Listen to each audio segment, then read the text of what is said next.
kwa mpinzani wako ambao unakwenda kucheza nao. Ndio maana baadhi ya watu ambao huwa wanafanya shibobo kwa wapinzani huwa wanakwenda kuonyesha kadi ya njano. Kwa nini? Lengo ni kuweza kumheshimu mpinzani wako hata kama umemzidi kwa kiwango kikubwa sana. Kwa walichokifanya kama walichokizungumza, kwa maana kwamba ni kutoa heshima kwa Silver Striker. Na bahati nzuri tunapozungumza hapa, huu ni mchezo wa first round.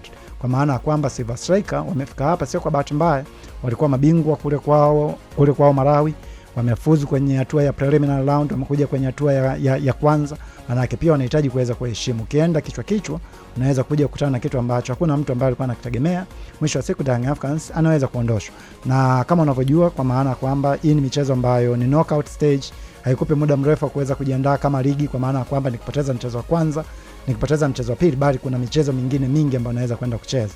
Kwa hiyo binafsi kwa Yanga wanahitaji kuweza kuheshimu pia Silver Striker kwa kuwa mabingwa wa ligi ya Malawi, sio kwa bahati mbaya kuweza kusogea kutoka hatua ya awali kuja hatua ya kwanza. Maana yake pia ni maandalizi ambayo wameweza kwenda kuyafanya.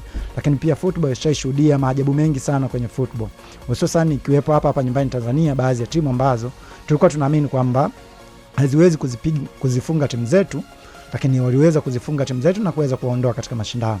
Hakuna mtu ambaye alikuwa anaamini UD Songo angeweza kumuondoa Simba, lakini Simba aliondolewa na UD Songo. Hakuna mtu ambaye aliamini Jwaneng Galaxy anaweza kumuondoa Simba, lakini Simba aliondoshwa kwenye mashindano. Zanaco pia na Yanga aliondoshwa kwenye mashindano. Kwa hizi ni timu ambazo ulikuwa ukiziangalia unaweza kuona kwamba timu zetu zina uwezo wa kwenda kushindana na hizo timu na zikaweza kwenda kupata matokeo. Kwa hiyo kwenye football